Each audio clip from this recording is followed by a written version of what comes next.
की जाए, श्री श्री रुक्मिणी द्वारकानाथ की जाए, श्री श्री जगन्नाथ बलदेव सुभद्रा की जाए, श्री श्री गौरनिताय की जाए, Samaveta Bhaktivinoda ki jai. Going back to home, back to Godhead ki jai. ISKCON Los Angeles Yatra ki jai. Brihad Madanga Transcendental Book Distribution ki jai. International Food for Life Transcendental Prasadam Distribution ki jai. Shri Harinam Sankirtan ki jai. Nitai Gaur Premanandi Hari Hari Bol. All glories to the assembled devotees. All glories to the assembled devotees. All glories to the assembled devotees. All glories to Shri Shri Guru and Gaurang. Glory Srila Prabhupada.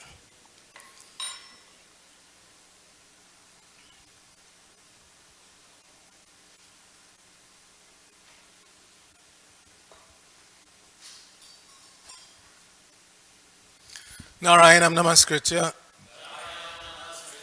Naram Chaiva Narottamam Deving Saraswatim Vyasam Tato Jayamudhirayat. Before reciting this Srimad Bhagavatam, which is our very means of conquest, let us offer respectful obeisances unto the personality of Godhead, Lord Narayan, unto Narayan Rishi, the supermost human being, unto Mother Saraswati, the goddess of learning, unto Srila Vyasadeva, the author, and unto Srila Prabhupada, who is the translator, commentator, and our spiritual master.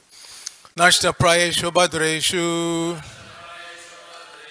Nityam Bhagavata Sevaya Bhagavatuttama Shloke Bhaktir Bhavati Naistiki. By regularly attending the Srimad Bhagavatam class and by rendering service unto the pure devotee, all that is troublesome to the heart is almost completely destroyed, and a loving devotional service unto the personality of Godhead, whose worship with transcendental songs becomes established as an irrevocable fact. Om Namo Bhagavate Vasudevaya. Om Namo Bhagavate Vasudevaya. Om Namo Bhagavate Vasudevaya. So we're continuing our reading from the second canto of the Srimad Bhagavatam. This is chapter 1, and today's text should be 10. Parinishthito Pi Narigunya.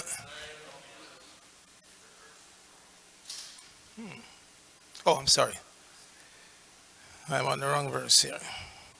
Yes. Okay, verse 10. Tad aham te pirasyami maha parushiko bhavan yasya shadaratam ashu syan mukunde matihi sati tadahang te vidasyami mahapurushiko bhavan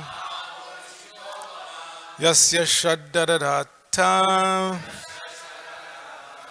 ashu yasya shraddhadatam ashu syan mukunde matik sati tadahang te vidasyami mahapurushiko bhavan yasya shraddhadatam ashu syan mukunde matik sati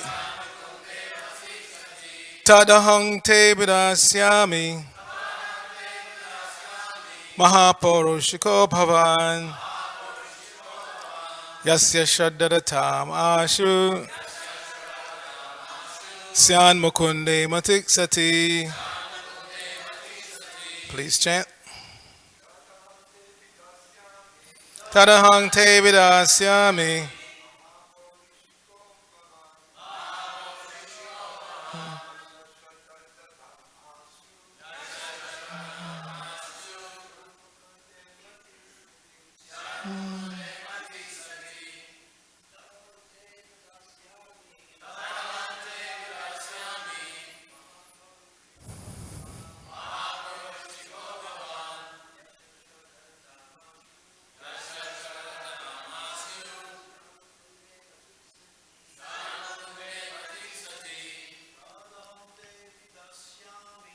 Tadahang te vidasyami mahapurushiko bhavan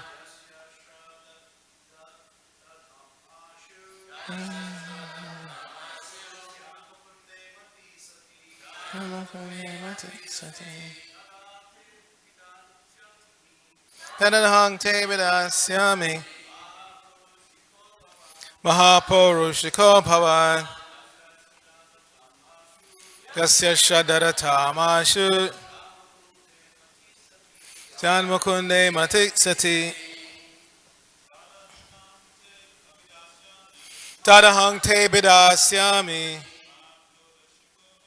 Mahapurushiko bhavan. Yasya shadarattamashu. Jan Kunde Matiksati Vaishnavis.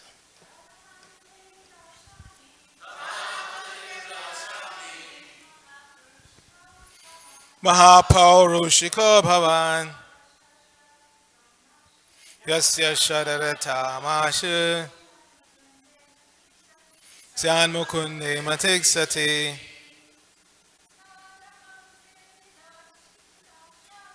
Tadahang te vidasyami. Mahapurushiko bhavan. Yasya shradatamashu. Syan mukunde matiksati. Tadahang te vidasyami. Mahapurushiko bhavan. Yasya shadarattamashu. Syan mukunde matiksati. So, synonyms: tat, that. Aham, I. Te, unto you. Abhidhasyami, shall recite. Mahapurushikaha, the most sincere devotee of Lord Krishna. Bhavan, your good self. Yasya, of which. Shraddharatam, of one who gives full respect and attention. Ashu, very soon.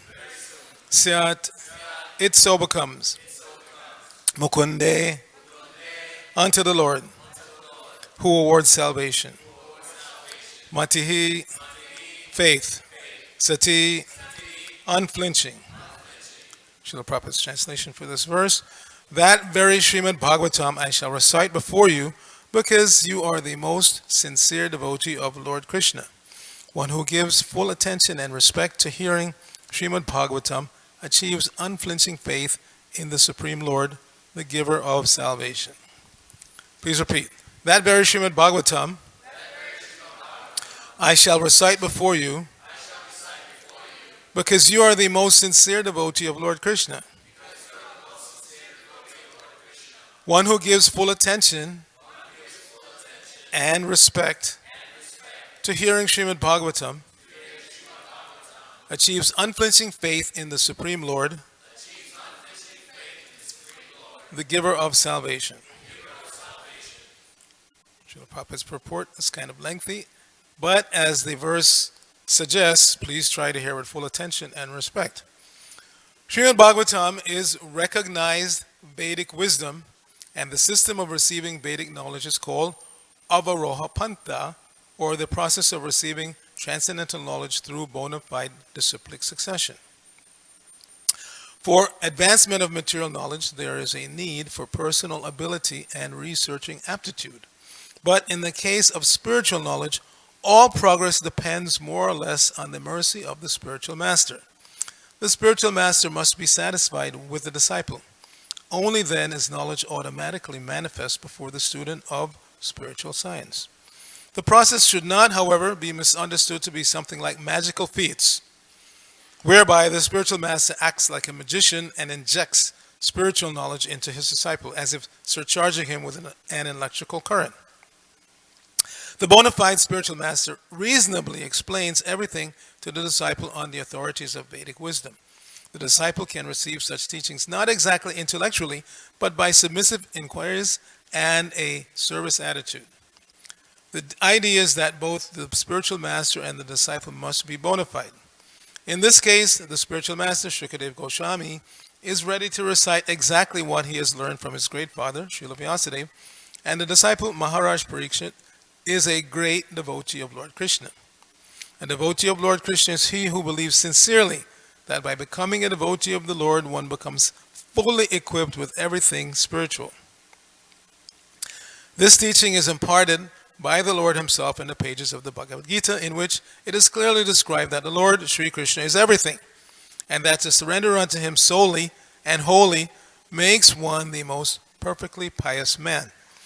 This unflinching faith in Lord Krishna prepares one to become a student of Srimad Bhagavatam, and one who hears Srimad Bhagavatam from a devotee like Shukadev Goswami is sure to attain salvation at the end, as Maharaj Parikshit did. The professional reciter of Srimad Bhagavatam and the pseudo-devotees whose faith is based on 1 week's hearing are different from Shukadev Goswami and Maharaj Parikshit. Srila Vyasadeva explained Srimad Bhagavatam unto Shukadev Goswami from the very beginning of the Janmadhyasa verse, and so Shukadev Goswami also explained it to the king. Lord Krishna is described as the Mahapurusha in the Srimad Bhagavatam, Canto 11, in his devotional feature as Lord Sri Chaitanya Mahaprabhu. Sri Chaitanya Mahaprabhu is Lord Krishna himself in his devotional attitude, descended on earth to bestow special favors upon the fallen souls of this age of Kali. There are 2 verses particularly suitable to offer as prayers to this Mahapurusha feature of Lord Krishna. Teyang sada paribhavagnam abhishtadoham tirtas padam shiva virinchinu sharanyam Prityartihang pranatapala bababdipotam vande mahapurushate charanaravindam tyaktva sudushchita surepshita raja lakshmi dharmishta arya vachasaya dagadaranyam maya margam dayata ipsitam anvadavad vande mahapurushate charanaravindam. In other words, Purusha means the enjoyer, and the Mahapurusha means the supreme enjoyer, or the Supreme Personality of Godhead, Sri Krishna. One who deserves to approach the Supreme Lord Sri Krishna is called a Mahapurushaka. Anyone who hears Srimad Bhagavatam attentively from its bona fide reciter is sure to become a sincere devotee of the Lord who is able to award liberation. There was none so attentive as Maharaj Parikshit in the matter of hearing Srimad Bhagavatam, and there was none so qualified as Shukadev Goswami to recite the text of Srimad Bhagavatam. Therefore, anyone who follows in the footsteps of either the ideal reciter or the ideal hearer, Shukadev Goswami and Maharaj Parikshit, respectively, will undoubtedly attain salvation like them. Maharaj Parikshit attained salvation by hearing only, and Shukadev Goswami attained salvation only by reciting. Recitation and hearing are 2 processes out of 9 devotional activities, and by strenuously following the principles, either in all or by parts, one can attain the absolute plane.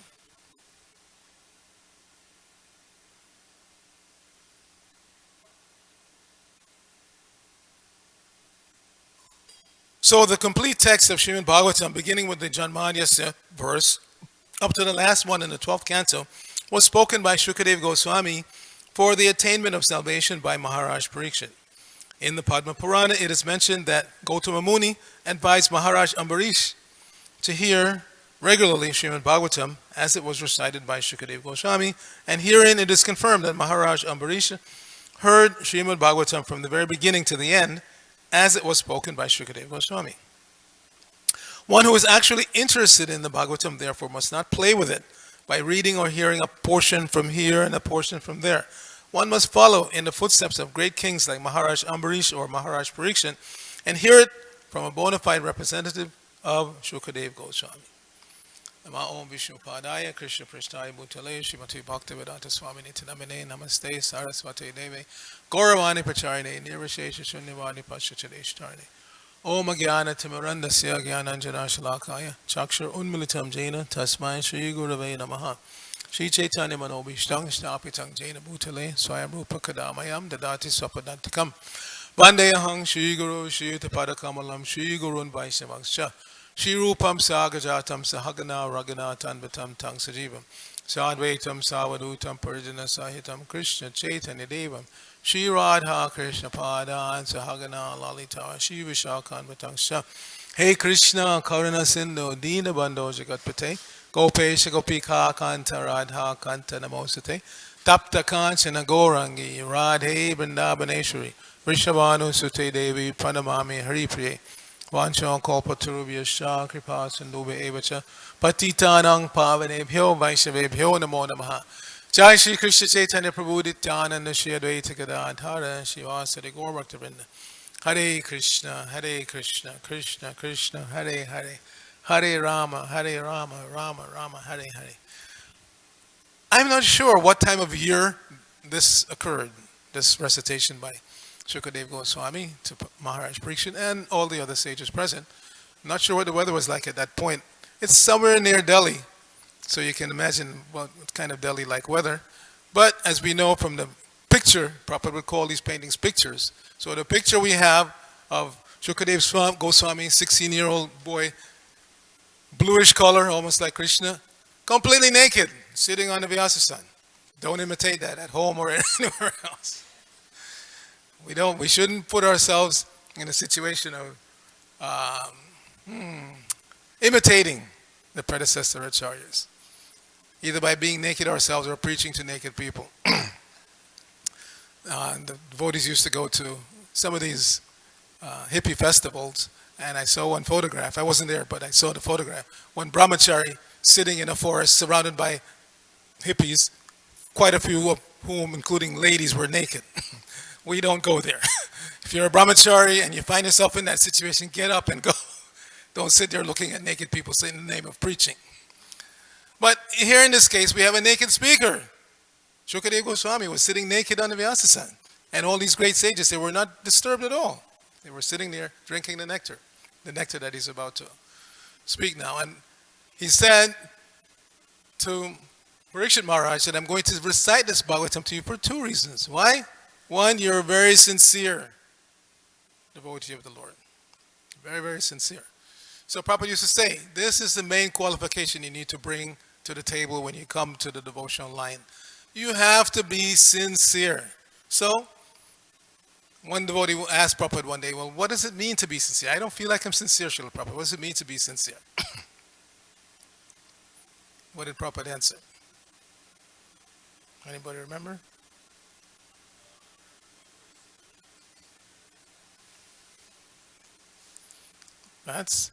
Did everybody hear that? Prabhupada said being sincere means knowing that only Krishna can save you, just as been pointed out in today's verse. One of the Krishna's names is Mukunda, the giver of liberation. Nobody else can give liberation. Nobody else. Not even our Guru can give liberation. Not even Lord Brahma. Only Krishna. When Krishna is satisfied with you, satisfied with the way you're dealing with the cyclic succession, then he gives you liberation. So we don't approach our Guru with the idea that the Guru is going to give us liberation. Why do we need a Guru in the first place? We only really need a Guru if we're serious about making a solution to all the problems of life. If you're not serious about that, Prabhupada used to say repeatedly, don't keep a Guru as a fashion. Everybody else has a Guru, so I have to get a Guru also. And then you pick one out and you're now my Guru. But it's not surprising that we approach Guru with the wrong mentality. We approach God with the wrong mentality. I believe in God. What does that mean? That God should do what I want him to do. Okay, God, here's my list. I want this, and that, including killing my enemies. No, you do that, then you're a good God. And then I'll call on you again tomorrow when I want something else.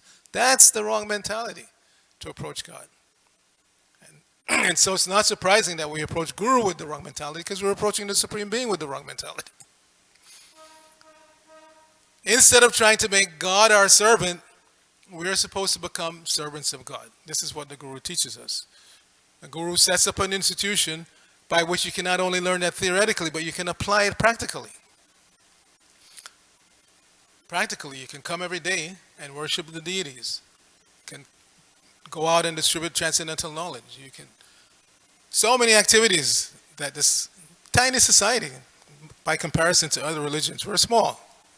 If you count how many serious devotees of Krishna are here on the planet currently, very teeny compared to some other religious processes. Prabhupada used to say right here in this room, What is the difference between this house, he called it, and all the other houses on Watsika Avenue? What's the difference? It's made of bricks and stone, just like every other house on the block. What's the difference? The difference is that here you come and you worship Krishna. In the other houses, who knows what they're doing? Like now they're building this humongous apartment building in the back here behind Prophet's Garden. I don't know how many apartments it's going to contain. Do you know? You live next door. 72 apartments. And by current standards, every apartment is going to have at least 4 people in it. That's the standard in LA. LA prices are so high that nobody can afford an apartment on their own anymore. So an apartment that rents for $3,000 a month will have at least 4 people in it, if not more. So we're going to have a huge, massive persons right behind us here. And as we say in English, charity begins at home. So we should welcome them nicely to the neighborhood. And they should at least know that there's a Hare Krishna temple behind their apartment building, and they should see it as an option. So that's part of the devotional activity, is to invite others to come to the path of devotional service. But how do we know what we know?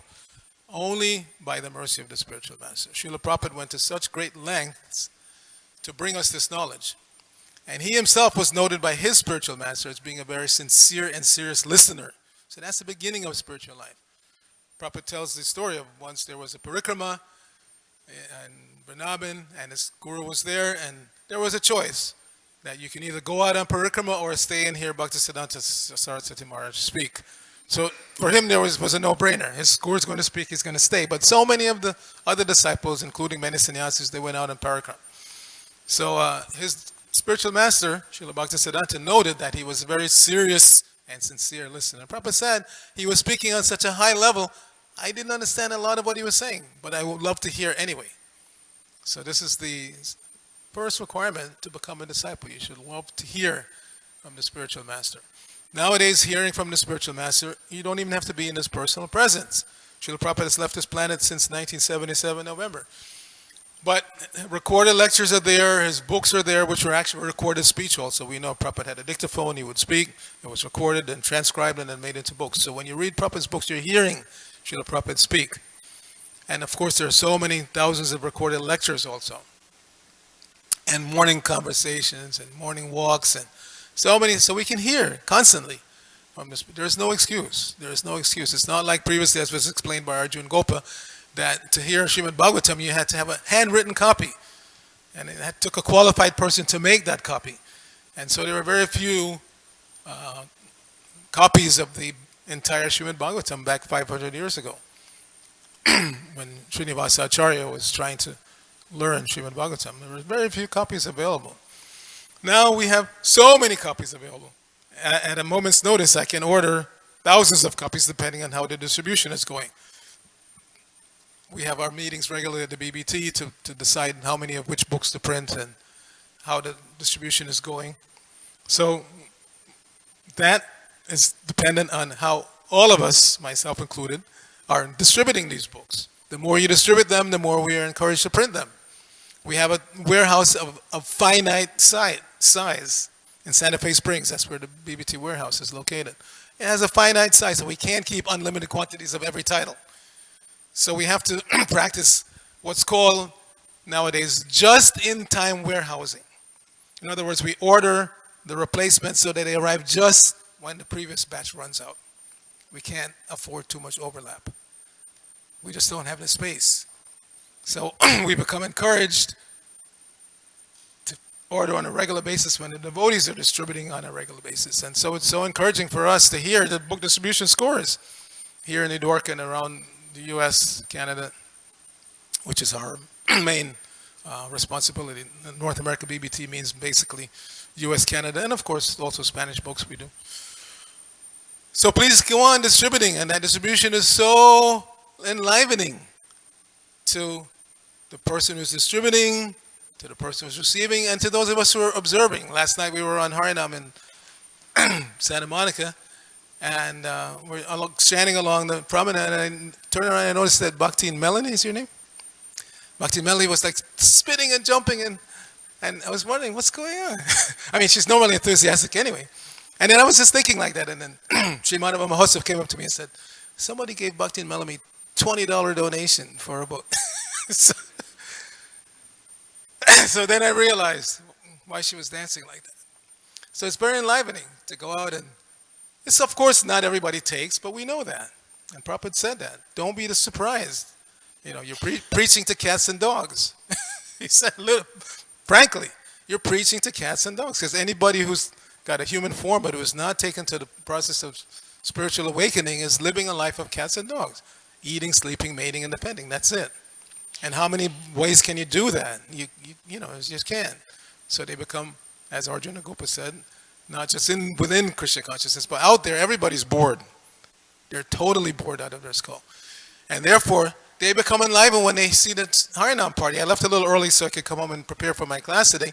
But then I saw pictures that were posted online.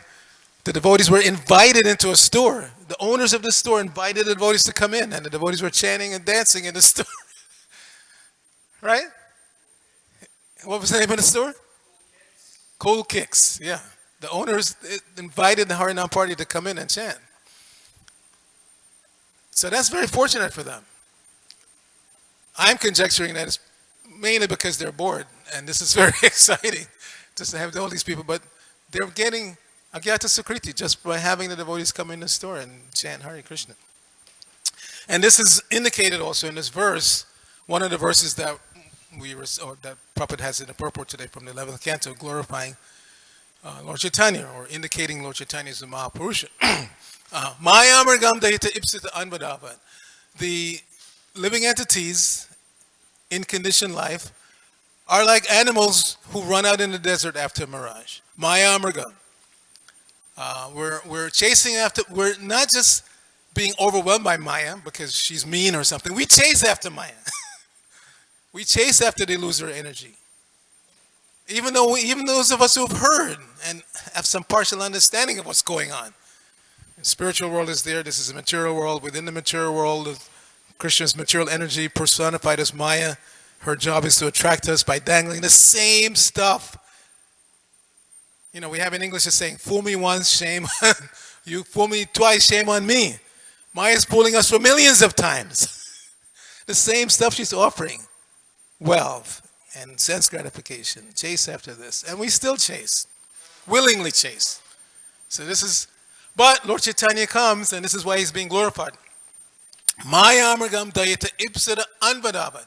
He chases after the foolish, unfortunate living entities, especially in Kali Yuga, who are chasing after Maya. This is Lord Chaitanya's mercy. He chases after us. Please chant Hare Krishna. Jeev Jago, Jeev Jago. Wake up, chant Hare Krishna. Take Krishna Prasadam. Hear the Srimad Bhagavatam. Please do these things and you will go back to Godhead. He chases after us. So as representatives of Lord Chaitanya, and this movement means coming down from Lord Chaitanya, it's mentioned in the beginning of the purport that spiritual knowledge comes down by the Avaroha Panta. Panta means path. And Aroha Panta means trying to figure it out yourself, or approaching and speculating this way, that way. But the Avaroha Panta means, Prabhupada says in today's verse, in today's purport, the cyclic succession, accepting knowledge through the cyclic succession. Literally means the descending path of knowledge. And basically that's how we start out learning anyway. We don't figure out as children. We ask, Mommy, what is this? Oh, it's a watch. How does it work? And Mommy tells to the best of her ability. Daddy, what is that? It's a car. How does it work? And Daddy tells her, like that. Coming down. You don't figure, but then as we get a little bit educated, we figure, just give me the basics and I'll figure it out. Why do we have that mentality? Because we want the credit. We want the credit. That you've figured out how to make this or how to do that. You're so smart. You're an inventor. You're an entrepreneur. No, but that's okay for the material path. Not even really, because Prabhupada pointed out many times that if you really want to learn even the material sciences, you have to apprentice yourself to somebody who knows, as it was recently stated in the purport. You can't learn the medical science just by getting on Amazon and ordering every medical book out there. You can't. Nobody's going to accept you as a doctor just because you've read all the medical literature.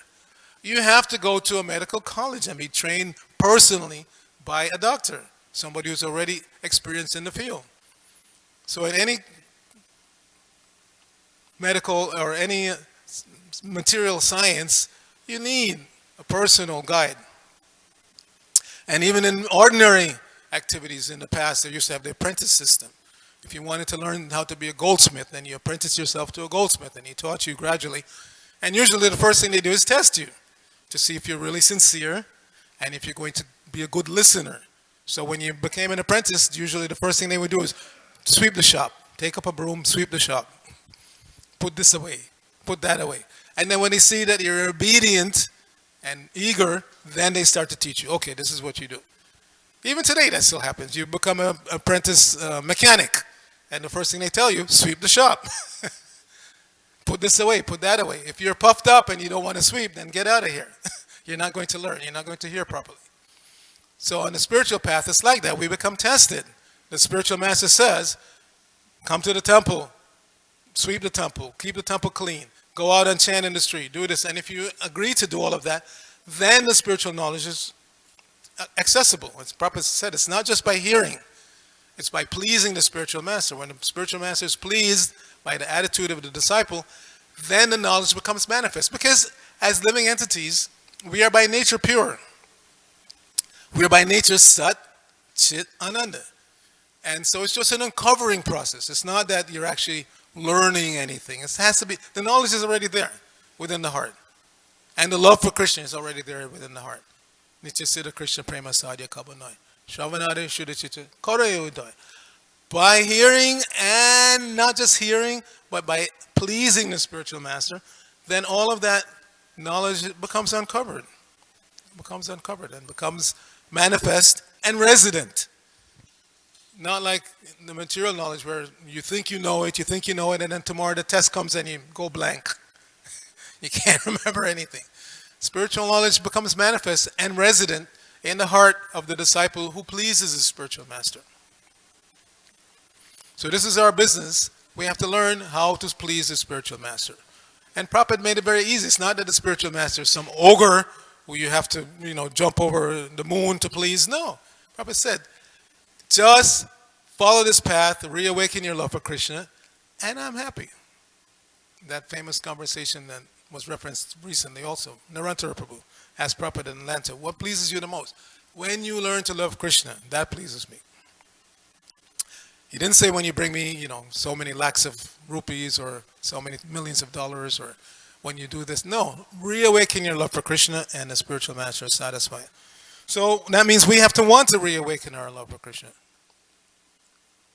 We have to want to, that's what we should want. That's why we approach the spiritual master in the first place. That should be the motivation. How to reawaken my love for Krishna so I'm qualified to go back to the spiritual world, the kingdom of God. Otherwise, we remain in this killing field. The mature world is nothing but a killing field. You take birth, you flop around for a little bit, and then you die. And as I've said in a previous class, to kill somebody is not a big credit because they're going to die anyway. You see, we have in the news now, leader of the United States is so happy that he's killed this person from this other country, and they're now threatening to kill us. This is going on. But first of all, you should know you can't kill anyone. The soul is going to survive the death experience. So you've just hastened it, maybe. This person, you've killed this person. And this is the demoniac nature. Clearly outlined in the 16th chapter of the Bhagavad Gita. He's my enemy and I've killed him. And my other enemies will be killed. Krishna is saying this is the demoniac mentality. You see friends and enemies, and then you want to take care of your friends and you want to kill your enemies. So this is how the demoniac person thinks. So much wealth is mine now, and so much it will increase in the future more and more. He's my enemy and I've killed him, and my other enemies will also be killed. I am perfect. Ishwaraham. Aham Bogi. I am the controller. I am the enjoyer. This is the mentality of the demons. The Bhakta mentality is, please engage me in your service. And that's the meaning of the Hare Krishna mantra. Hare Krishna, Krishna Krishna, Hare Hare. Hare Rama, Rama Rama, Hare Hare. Oh my Lord, oh energy of the Lord, please engage me in your service. That's what we're chanting every day. So when the service opportunity comes, then we shouldn't be upset. That's what we're praying for. We're praying for service. So when the service opportunity comes, and it may come in different ways. You may be doing something that you really like to do, and the spiritual master asks you to do something else that you may not like to do. But you have to do it anyway. That's service attitude. I may think I'm very qualified to do such and such and such, but the spiritual master asks me to do something completely different. I have to do it. That's surrender. That's what surrender means. If it's all just what I like, then where is the process of surrender? Surrender means sometimes I may be asked to do something that pinches, that I don't like to do. But because I'm trying to surrender to Krishna, then I do it. So here in today's verse, we have two very surrendered souls. We have Parikshit Maharaj, who knows he has only 7 days to live. And we have Shukadev Goswami, who by Krishna's arrangement has come there to give him instruction in the last 7 days of his life. But hearing Bhagavatam is not a 7-day activity, Bhagavat Saptaha. It's not a 7-day activity. It's a life after life activity. For the rest of this life, and even after beyond this life, whether we come back here or we go back to the spiritual world, we should be hearing Bhagavatam. Bhagavatam means the activities of the Supreme Personality of Godhead. That's what it means.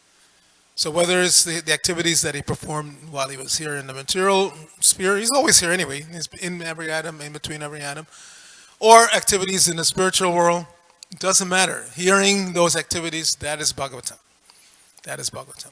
So we're very, very fortunate to have come in contact with the person Bhagavata, His Divine Grace A.C. Bhaktivedanta Swami Maharaj, Prabhupada. And by hearing from him, we get the knowledge as it is, no speculation.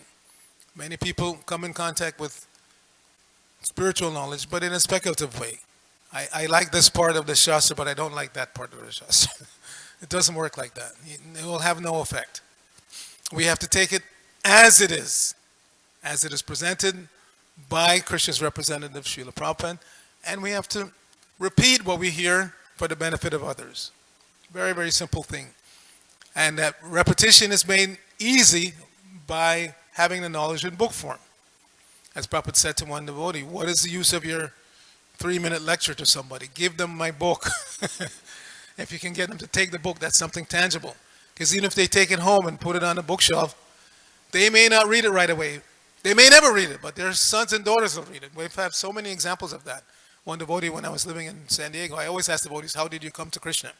So that's how he came. His mother bought a book on the street and kept it at home while he was a child. And when he grew up, teenager, he became curious. What is that book? And he started reading it and became a devotee. Read it, found the address for the San Diego temple, went to the temple, became a devotee. So another person in San Diego, he was from a pretty well-to-do family, and so when he graduated high school, the parents asked him, what do you want as a graduation present? Oh, I think I want a trip to London. Okay, so they bought him a ticket. So he goes to London, and he meets the devotees. Gets a book, meets the devotees, goes to the restaurant. I don't know how it is now, but the restaurant in Soho Street used to be very good. Very nice prasadam there. So he went there, took prasadam, read the book, came back to America, became a devotee. So the parents were shocked. We bought you a ticket for a pleasure trip to London. You come back at Hare Krishna. So this is how Krishna works. We never know who is going to come, but the books will always be there. Srila Prabhupada Ki Jai, Grantaraj Srimad Bhagavatam Ki Jai. Any questions, comments? Brigapati Prabhu. Jaipu, thank you for a very enlivening class. So I'd like to know, what is the difference between this house and the other houses? The suspense is killing me. You didn't... What was Prabhupada said, because in this house we're worshiping Krishna. Okay. You didn't. And the other houses on Watsika Avenue, they're not.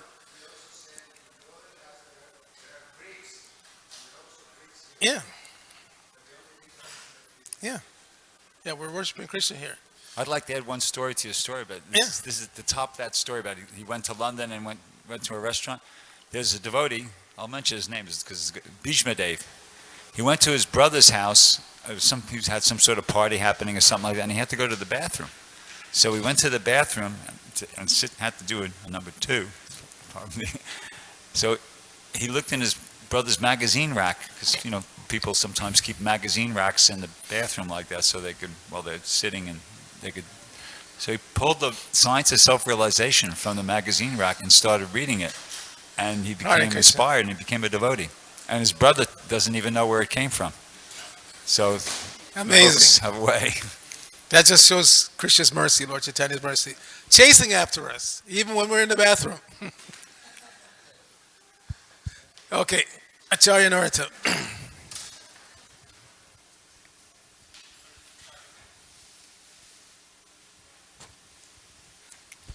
Hare Krishna Prabhu, thank you very much for such a wonderful lecture.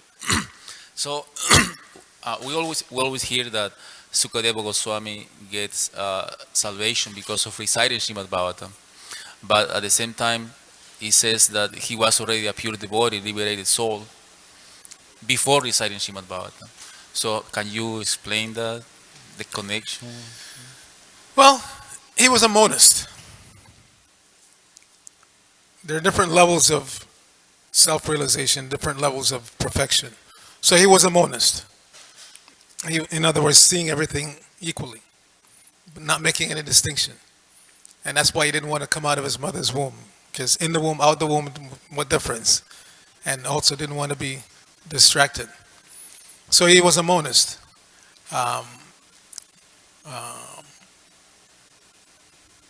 what's the word?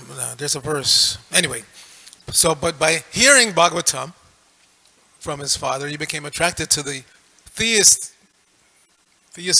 path, the path of devotional service. And then by reciting what he heard, then he achieved perfection. So yes, you could say he was liberated already. Even in the womb he was liberated because he was not attracted to the material energy. But there's no end to perfection, Prabhupada said. It's just like if you go down to the Pacific right now and dive in and keep swimming. No matter how strong a swimmer you're not going to come to the end of it. So spiritual perfection is like that. There's no end to it. So you can be perfect, more more perfect like that. So by hearing Srimad Bhagavatam from Vyasadeva and then repeating it to Parikshit Maharaj, you became even more perfect. Okay? Srila Prabhupada ki jai. Gaur Bhakta Vrinda ki jai. Hare Krishna.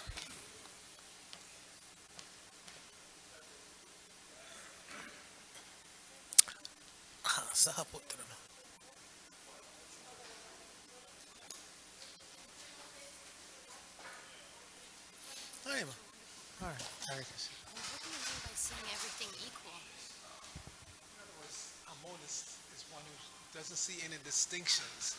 Sees everything as being spiritual energy. That's it. Doesn't make a distinction that there's a supreme being and that there are parts and parcel beings and that there's a material energy. They want to elevate their consciousness to a point where they just see everything. But there are